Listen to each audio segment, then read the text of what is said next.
बिस्मिल्लाहिर्रहमानिर्रहीम। खातिन हज़रात, मैं हूँ अख्तर अब्बास, लाहौर में हूँ। इस्लामाबाद के 2 दिन के विज़िट के बाद वापस आया हूँ और इस्लामाबाद के मुनासिब से मौसम का और लाहौर के बहुत अच्छे मौसम का इस्लाम पहुँचे। कैसे हैं आप सब लोग? मेरी तबीयत कल से शायद थोड़ी थकावट हो गई है मुसलसल काम करने से, तो जिस्म दर्द कर रहा है। लेकिन अब ये देख लें कि जो कमिटमेंट होती है वो हमेशा आपको तरोताज़ा रखती है। जिस्म दर्द करे, बुखार हो या कुछ भी हो, ईंठन भी, तो बेगम हमारी ने बड़ी अच्छी कॉफ़ी बनाई और मैंने उसे कहा कि कॉफ़ी तो बहुत अच्छी है पर काफ़ी सारी ना दीजिएगा, मुनासिब सी दीजिएगा। तो 2-4 सिप लेते हुए आपसे बात करते हैं। इस्लामाबाद में इस दफ़ा जो ज़्यादा पेशेंट थे वो थे जो शादी की एज पे थे, यानी लड़के और लड़कियां वो मेरे पास आए कि जिनकी शादी 1-2 हफ्तों में या चंद हफ्तों में होने वाली थी और ज़िंदगी की नई दौड़ में शरीक होने वाले थे। आपको हैरत होगी कि 22, 24, 26 साल की उम्र को पहुंच के भी अगर लड़की इतनी शर्मीली हो कि उससे बात ना हो सके और किसी दूसरी जगह जाते हुए वो एकदम से एंजाइटी का शिकार हो जाए, तो ये शर्माना नहीं है, ये घबराना नहीं है, ये शर्मीलापन भी नहीं है। शर्मीलेपन को हम आमतौर पे हया में लेते हैं, उसके अंदर एक फितरी हया है, ज़रा आंखें झुकी हुई, बात कम करती है, पर वो बिल्कुल मुख्तलिफ चीज़ है। हया में इंसान गूंगा नहीं होता, हया में इंसान जो रिस्पॉन्सिव होता है आपकी बात का रिस्पॉन्स ठीक करता है। इसी तौर पे बाद लोग बड़े मुनकसिर मिजाज होते हैं इनकसारी के साथ, पर वो भी शर्मीलेपन में नहीं आते, वो अलग आदत है। उन्होंने चॉइस के साथ अपने आप को ज़रा बहुत ज़्यादा डाउन टू अर्थ और हम्बल कर लिया होता है, जिसकी वजह से कभी कभी उनकी बेइज्जती हो जाती है। इसी तौर पे वो लोग जिनके अंदर खुद अपनी ज़ात पे ट्रस्ट नहीं होता, अपने आप पे वो भरोसा नहीं करते, तो वो भी इस एंजाइटी में नहीं आते। ये जो सोशल एंजाइटी डिसऑर्डर है, ये तो नामराद एक बीमारी है। अच्छा, इसके बारे में पहले मैं भी नहीं जानता था। इवन बहुत सालों से मैं लोगों की जो शर्म है, झिझक है और हेजिटेशन है, शर्मीलापन जिसको हम शाइनेस कहते हैं, उसका इलाज करते आ रहे हैं। पर धीरे धीरे बाद पेशेंट के साथ मुझे महसूस होने लगा कि अल्लाह माफ़ करे, जब सेशन ख़त्म होता है तो एक आध बंदा आके मुझे दबाए, मेरे कंधे, मेरी टांगे, यानी पूरे जिस्म से आपकी जान निकली होती है। आप इतने में उस मुसलसल सवाल कर करके थक जाते हैं कि अगला बंदा जवाब दे ही नहीं पाता। उसकी पहले तो आई कांटेक्ट नहीं होता, आंखें उठाता नहीं है। आमतौर पर लड़कियों के साथ ये ज़्यादा होता है। बाज़ केसेस में तो ऐसा भी होता है कि वालिदैन उस लड़की को छोड़ के अकेले दूसरे कमरे में वेटिंग रूम में जाने पे तैयार नहीं होते। और वो लड़की किस उम्र की होती है? Sometime doctor, sometime engineer, sometime उसने कॉमर्स में डिग्री ली होती है और बुर्का भी ले रही होती है, स्कार्फ भी ले रही होती है। यानी आप सोचिए, मैच्योर है 25-26 साल की, और जब आपके दिन रखे जाने वाले हों, शादी मैच्योर होने वाली हो, तो उस लम्हे फिर एक रोज़ माँ को या बाप को ये फिक्र लाहक होती है कि ये बच्ची वहाँ जाके टिकेगी कैसे। इसलिए यहाँ तो आपने इग्नोर किया, VIP ट्रीटमेंट दिया, ना खाने का कहा, ना खाना पकाने का कहा, ना सफाई का कहा, जो कहा उसने आगे से जवाब भी नहीं दिया। कमरे में बंद होकर बैठी रही, कुंडी नहीं लगाई तो कमरे में बंद होकर बैठी रही। बहुत हुआ तो मुंह नीचे करके, मेरा मूड नहीं है, मुझे नहीं करना आता। अच्छा, अब जब आप सामने पेशेंट बैठो और आप उसे पूछ रहे हो आपका नाम क्या है, बोले जी, तो चौधरी शुजात तो याद आएंगे, पर उस वक्त तो आपने पेशेंट का इलाज करना है। तो आप उससे नाम उगलवाने में, उसे एक पेज पे लाने में, उससे आधा वक्त तो इसमें ज़ाया हो जाता है कि किसी तरीके से वो कांपना बंद करे। यानी मुझे याद है, बात पेशेंट लड़कियां ऐसी होती हैं जो मुसलसल अपने कपड़ों को, बुर्का पहना हुआ तो उसको यहाँ से ऐसे ऐसे ऐसे करती रहेंगी, दुपट्टा लिए हुआ तो उसको बार बार छेड़ेंगी, स्कार्फ लिए हुआ तो उसको छेड़ेंगी।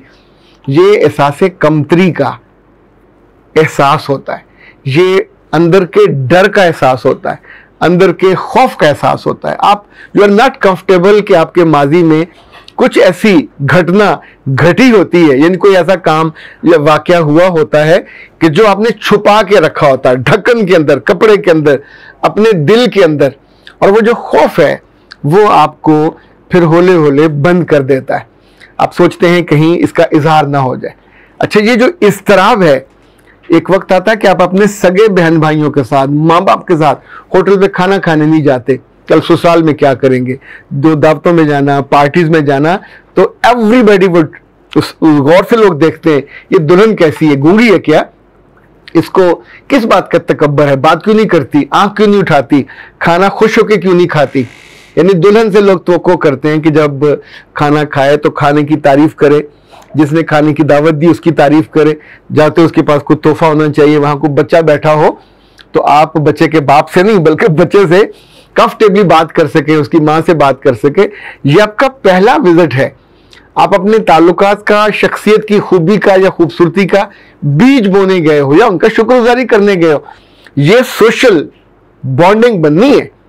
और याद रखिएगा, ये सोशलाइजेशन अगर आपकी नहीं होती, इवन आपको बाजार जाते हुए प्रॉब्लम होता है, दुकानदार से बात करते हुए प्रॉब्लम होता है, हर जगह माँ या बाप आगे खड़े होके आपकी जगह बात कर ले तो आप अपने बच्चे पे जुल्म कर रहे होते हैं।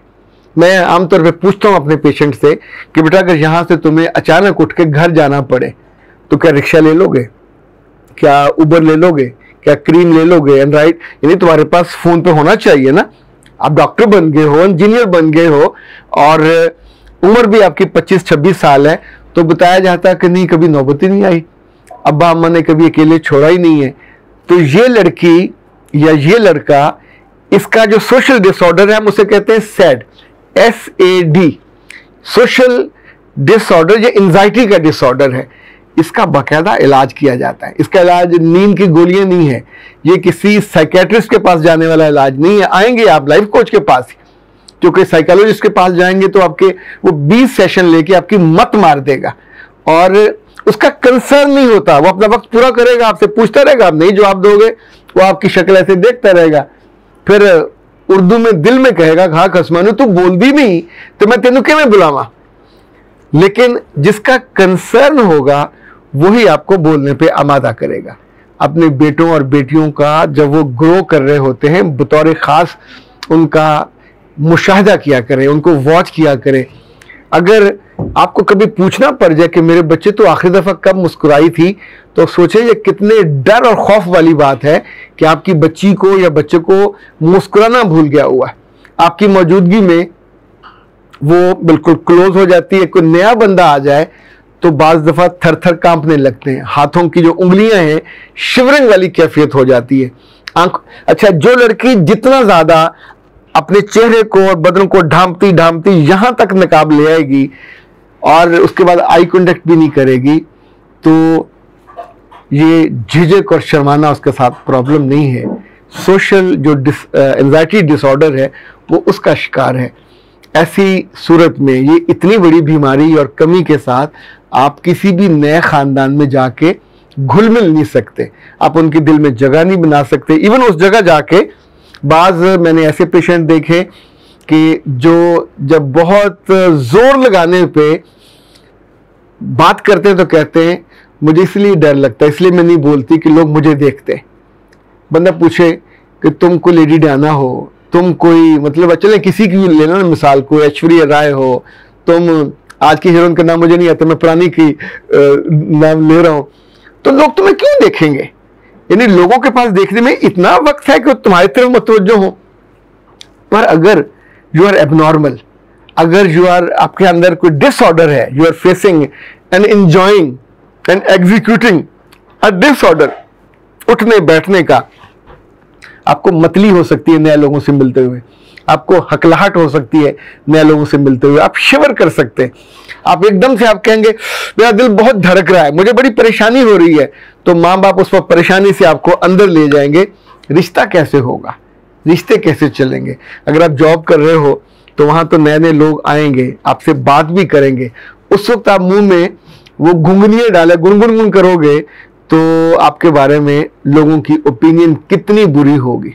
याद रखिएगा, शादी से 1 हफ्ता पहले, 2 हफ्ते पहले इस तरह के मरीज का आप इलाज कराना चाहोगे तो खुद आपके जहनी तवाज़ुन को देखना पड़ेगा।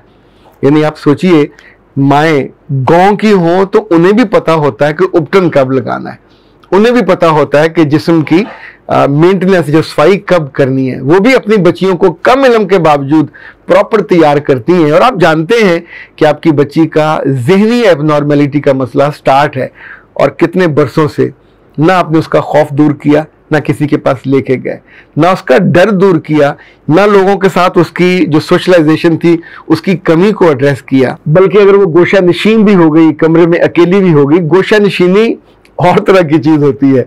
आप इत्काफ में गोशा नशीन होते हैं, इबादत करने के लिए जंगल में निकल जाते हैं। लड़कियों के साथ ये नहीं होता, लड़कियों ने दुनिया में रहना होता है। लड़का भी कोई गोशा नशीन हो तो एबनॉर्मल कहलाएगा। सो ए भले लोगों, अपने बेटों और बेटियों दोनों के बारे में कॉन्शियस हुआ करो। और जब उनका टीन एज होता है, अगर उस वक्त प्रॉब्लम है उनका, चाहे वो हकलाना हो, चाहे वो डरना हो, चाहे लोगों से ना मिलना हो, चाहे अकेले बैठ के खाना खाना हो, चाहे मेहमानों से अवॉइड करना हो, चाहे उनकी क्लास से और यूनिवर्सिटी, कॉलेज से, स्कूल से शिकायत आने लगे कि बोलता नहीं है या बोलती नहीं है, तो उस लम्हे फ़ौरन आपको मुतवज्जो होना चाहिए, कॉन्शियस होना चाहिए और इनकी ट्रीटमेंट करनी चाहिए। जब आप शादी से चंद हफ्ते आके पहले पूछते हैं कि क्या मेरी बेटी का इलाज हो जाएगा, क्या मेरी बेटी बोलने लग जाएगी, सोचें जो काम उसने 20-22 साल नहीं किया और जिस गलती को या गुनाह को, चूँकि समटाइम ऐसा खौफ अंदर होता है कि अगर मैं बोलूँगी तो पता नहीं कब मेरे मुंह से वो निकल जाए और मैं एक्सपोज हो जाऊँ। समटाइम किसी ने आपको ऐसे तरीके से छुआ होता है कि जो आपको नापसंद होता है, आपकी ज़िंदगी में कुछ ऐसी बुरी वारदात या वाक़या हुआ होता है जो ख़ानदान में लोगों ने किसी ने किया होता है।